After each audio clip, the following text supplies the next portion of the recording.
have Riaz Thomas from CyberHawk. He will be talking on building infrastructure for Web3 with security at the center. Cheer up, guys.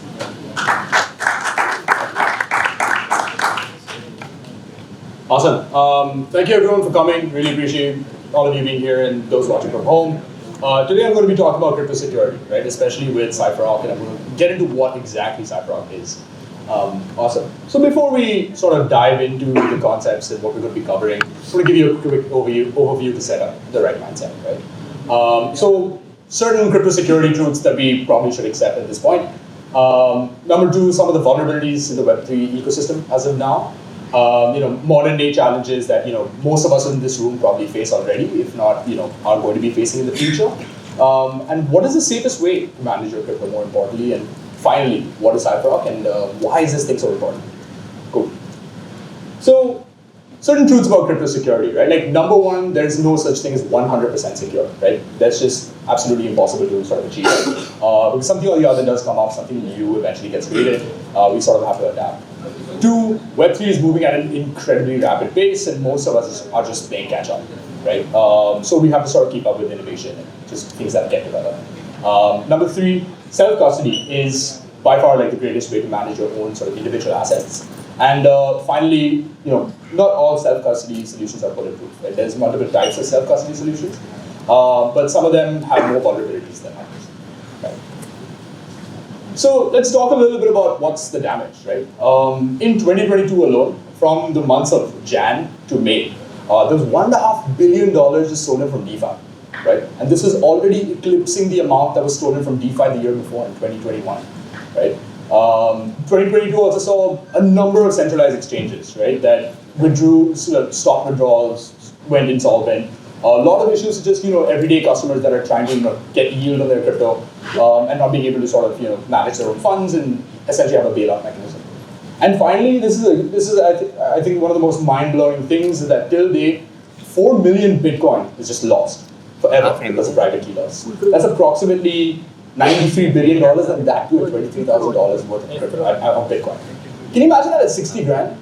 That's a lot of money, dude.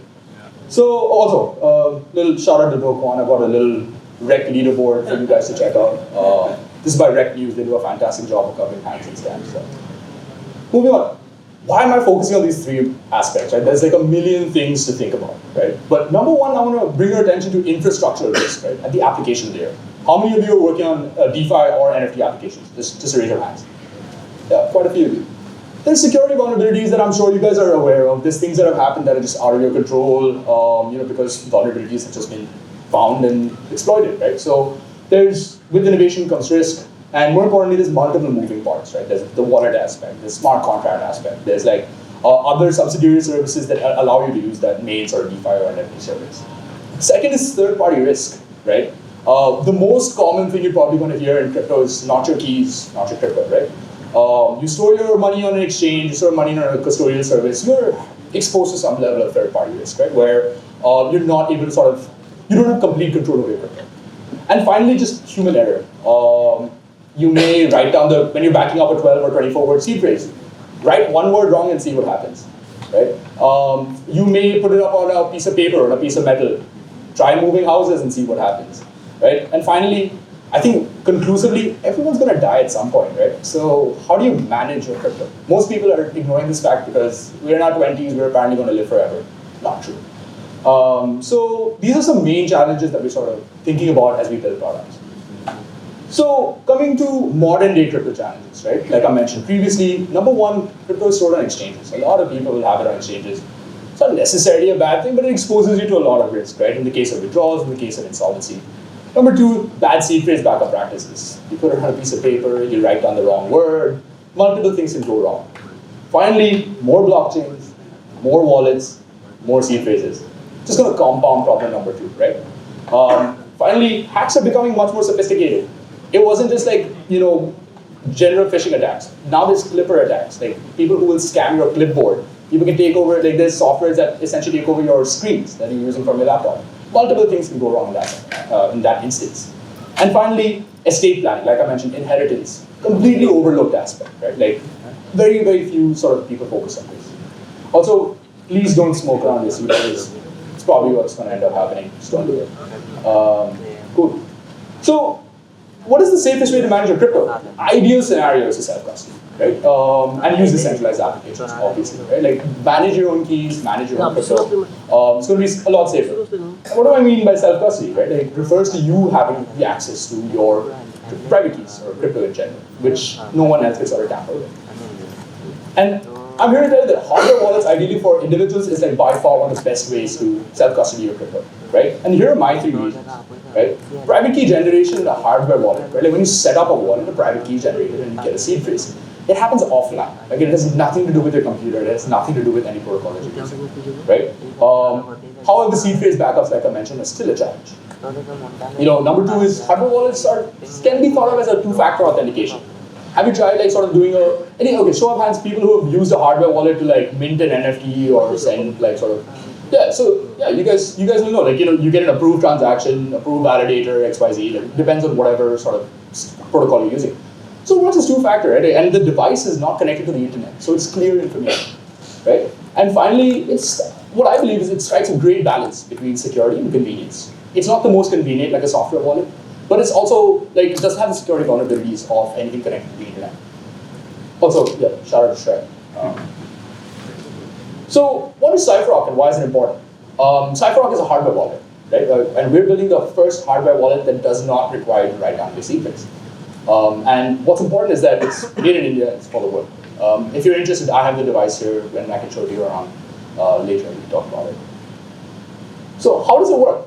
When you connect your CipherRock to a computer, right, you create a wallet, a seed phrase is generated. What ends up happening is that when you are setting up the wallet, you take the device. I'm just going to show it to you. Here's a device, you connect it to the computer, right? And here's a set of 4 cards. These are the same security as your credit cards, right? And what it does is it splits your seed phrase into these 5 components. So anytime you want to make a transaction or anytime you want to sign a contract, you essentially just tap one of these cards on the device, and it authenticates your signature, right? Because this is reconciling a private key. So it's significantly safer, simply in the way that you don't have to worry about backing up a seed phrase, right? So I'm telling you all these features. Why does this really matter? Here's a couple of stories. Stephen Thomas and James Howells, these 2 distinguished gentlemen combined lost 14,000 Bitcoin. Just 2 people, right? Why? Stefan basically used a encrypted flash drive, connected it to his computer, had a password for his flash drive, was moving, lost the paper that he had the password on, right? So the flash drive is essentially useless. He tried brute forcing the passwords and ran out of drives. So that flash drive with 7,000 Bitcoin is useless. James Howells did the same thing with an air-gapped computer, right? Like he had his private keys or sort of the device, and he threw the device out. And because of some big reason, I don't know yet. And he's trying to work with the UK government to try and dig up landfills and try and find his laptop, but obviously the UK government said absolutely not. Another 7,500 Bitcoin. So I beg to ask the question, right? Like, what if they never had to write down any of their backup information, right? And could also geographically split it for the utmost security? That's essentially the premise of what we're building at CipherRock, right? Like you never have to write down this backup information. It's always stored on these like 5 different components. And then you can even geographically distribute it, right? Like keep 1 card with your relatives, keep 1 card in a bank vault, 1 card with yourself, and essentially manage your crypto that way, right? Verified Twitter accounts. How many people have been messaged by like the founder of Bored Ape Yacht Club? Just a show of hands. Yeah, you must have felt really good, didn't you? Like I'm super important, right? It's a scam account, man. Like it's happened to me the first time it happened. I was like, whoa, right? I might be like someone cool, but it's not, right? So someone basically took over verified Twitter accounts. Like fake phishing sites essentially were used. People's wallets, when they connected it, essentially everything on that wallet was drained because there's like an auto script that ran. So and the general consensus for managing this problem is that you have 1 wallet for minting, 1 wallet for storing, 1 wallet for XYZ. But again, like you create multiple wallets, you're gonna have multiple seed phrases and multiple backup problems. So within CipherRock X1, you can create 4 different independent wallets, right? That'll have their own seed phrase, but use the same 1 set of cards and 1 device. So you never have to worry about sort of backing up multiple seed phrases. Right? So you have 4 different, 1 can be a minting wallet within CipherRock X1, 1 can be like a storage wallet within CipherRock X1. If 1 gets compromised, the other 3 are. Who has a $1 billion inheritance? So this guy essentially kept Matthew Mellon did all the right things, right? He had XRP worth 1 billion. He put it on hardware wallets. He distributed his hardware wallets, but he didn't give anyone instructions for how to access those hardware wallets. So what happened when he died? $1 billion. So this is a feature that we're currently working on with our distributed card interface, right? We're trying to create trustless inheritance for you to be able to manage your crypto essentially at the time of your passing, right? So this is still in the works, and we'll be obviously keeping you updated on what developments have come through. Finally, let's talk about current wallets. Slope wallet was recently compromised. 9,000 wallets had their private keys leaked. Not the most ideal environment to be a wallet creator. And even Near Wallet nearly got absolutely wrecked, right? So what happened? Slope Finance essentially, when they were, you send sort of data to error log, right? So in the error log, they were sending private keys and mnemonic seed phrases in plain text. Not the most ideal thing to do, simply because now you have access to 9,000 wallets and $4 million was stolen. Near Wallet, which now has been patched, the community is really strong, so they were able to sort of get to it. And also open source, again, really helps. The Near Wallet, essentially what was happening is that if you choose an email recovery method, your seed phrase was part of the URL. And when that call was happening, Mixpanel was getting that information. So Mixpanel essentially had access to all the private keys if you chose the email recovery method. This has been patched, right? So this is also a contrast between sort of how open source code can also help, right? So it's a huge revolution. Also, did you know Trezor was compromised earlier this year? Like Trezor, this guy, this absolute unit of a man, was given the task of getting $2 million out of a Trezor. He spent a couple of months trying to figure out from the secure element how to get the pin out, right? Everyone sets a pin, and then that acts as a crypto. He was able to brute force the pin out by glitching a Trezor. $2 million was recovered. And by the way, the video's on YouTube, and he's also managed to hack a Samsung Galaxy phone with $6 million worth of crypto. Right? So again, it's super important to have no single point of failure, right? You distribute these private key information so that you're hedged against any sort of attack, right?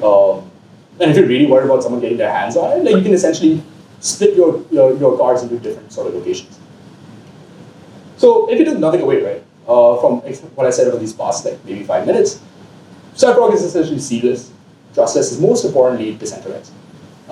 So for the community, we created a sort of a crypto quiz that helps you understand how likely you are to get hacked. Also, just as a general sort of incentive to be able to take this quiz, we give you a detailed analysis and things like that. I'll be choosing sort of one random person from this game, from the people that take this quiz to essentially receive the Cypherhawk X1 device. So take the quiz and go ahead and see how you do. And let me know the results, right? If you do well, let me know. If you do badly, more importantly, let me know. Also, we're hiring across the board, and if you want to just chat generally about crypto security, I'm all ears. So thank you so much, everyone, for your time, and really appreciate you guys being here. Thank you. Do I take a question? What happens if you lose one of the cards? Yeah, so like I said, there's a 2 out of 5 scheme, right? So you can lose 3 cards, Okay. or you can lose the device itself. As long as you have 2 components, you can recover your private key. So my private key could be stored in 2 cards and not on the device? Right, so your private key is actually stored between 5 components. Okay. And no one part can be derived from the other, right? So you need 2 of them to reconcile your private key. So you kind of threshold the master private key? Yeah, it's sort of somewhat of a multi-sig implementation, but without the multiple private keys. And more importantly, if you're worried about 2 parts even being stolen, we've added an alphanumeric pin that you can access. Right, so you have 2 cards plus a 6-digit alphanumeric pin. Guessing alphanumeric pins are really difficult, so that makes it very difficult for anyone to access them. Thank you. Yeah, sure. Also, let me know if you guys would like to see the device I have right here. Catch me around. Happy to have that. Is there a question? No, okay, cool. Thank you. Excuse me. Yeah, hi. So just one question. My score it says it's 46 out of 100. Yeah. So how do you do that? How do I like that score? Yeah, just asking. It's not ideal. Correct. Yeah, let's check. Yeah, I would love to see the device. Talk about it. Yeah. One sec. What was your first answer? Where did you store your crypto? Mine is Ledger and MetaMask. Okay, that should. Okay, I'll have to check your answers. Yeah, I would love to see the device. Yeah, absolutely. Cool. That's pretty good. That's pretty good. Yeah, awesome.